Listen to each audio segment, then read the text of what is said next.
Pernah kepikiran nggak sih gimana caranya sebuah sistem hukum yang akarnya ada di teks-teks dari abad ke-7, tapi kok bisa dipakai buat ngasih panduan untuk masalah-masalah supermodern zaman sekarang? Nah, dalam pembahasan kali ini, kita akan bedah bareng-bareng sumber-sumber hukum Islam dan gimana sebuah keyakinan yang sudah berumur ribuan tahun menjawab tantangan zaman. Oke, kita langsung aja masuk ke tantangan utamanya. Ini adalah pertanyaan yang bisa dibilang jadi jantung dari seluruh dinamika hukum Islam itu sendiri. Pertanyaannya simpel, tapi dalam.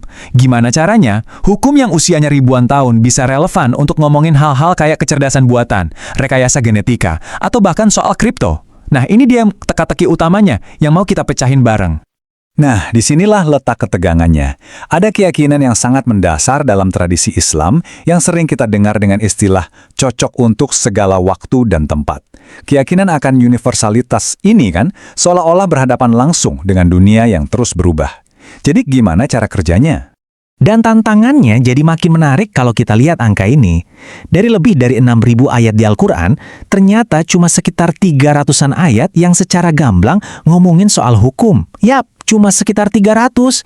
Gimana mungkin jumlah yang sekecil itu bisa mencakup semua kompleksitas kehidupan modern? Jawabannya ternyata dimulai dari fondasi yang paling dasar dan gak bisa diganggu-gugat. Ada dua sumber utama yang disepakati oleh semua ulama sebagai titik awal yang sama sekali gak bisa ditawar. Yang pertama, dan ini yang paling tinggi posisinya, tentu saja adalah Al-Quran. Karena dianggap sebagai firman Tuhan yang literal, Al-Quran punya otoritas tertinggi. Jadi, kalau ada persoalan hukum, rujukannya ya harus ke sini dulu.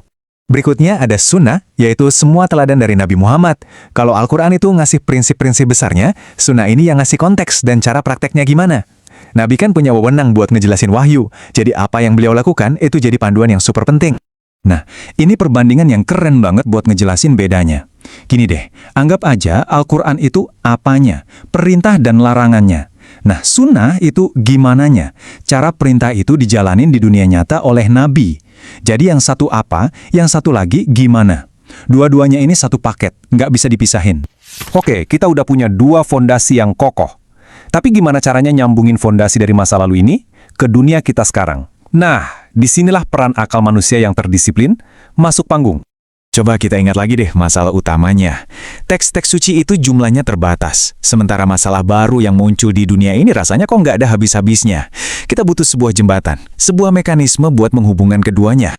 Dan jembatannya itu namanya ijtihad. Ini adalah proses intelektual di mana para ulama mengerahkan semua kemampuannya untuk menarik solusi hukum dari sumber-sumber utama tadi. Jadi, ijtihad inilah yang jadi mesinnya, yang bikin hukum Islam itu tetap dinamis dan relevan, bukan sekedar teks kuno yang kaku. Dan jangan salah, penggunaan akal ini bukan ide baru loh.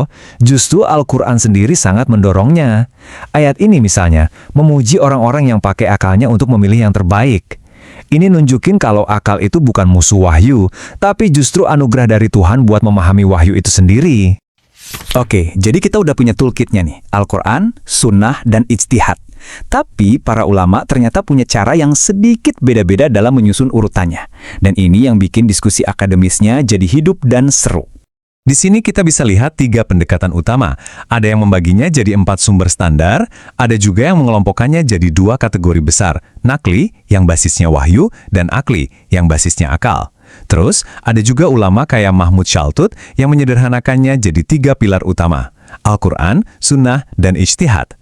Perbedaan ini justru menunjukkan kekayaan intelektual dalam tradisi hukum Islam. Oke, sekarang ayo kita tarik konsep kuno ini ke zaman kita yang serba cepat. Gimana sih ijtihad itu dipraktikkan hari ini? Dulu, di zaman dulu banget, mungkin ada satu ulama super jenius, seorang mujtahid, yang bisa menguasai semua ilmu yang dibutuhkan buat berijtihad sendirian. Ini namanya ijtihad fardi. Tapi sekarang, dengan ilmu pengetahuan yang makin kompleks dan spesifik, wah, itu hampir mustahil dilakukan satu orang.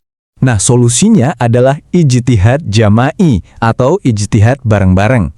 Jadi sekarang, lembaga-lembaga fatwa modern itu isinya bukan cuma ulama syariah.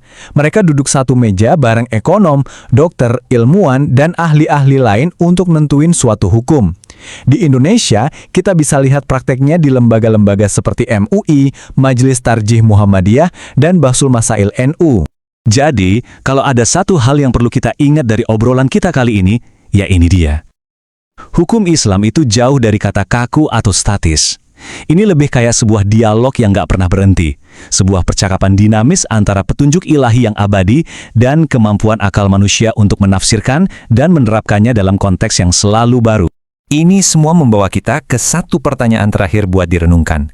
Di tengah dunia yang perubahannya makin gila-gilaan, lebih cepat dari yang pernah kita bayangkan, kira-kira apa ya tantangan besar berikutnya yang bakal menguji kemampuan ijtihad untuk terus menjembatani masa lalu dan masa depan?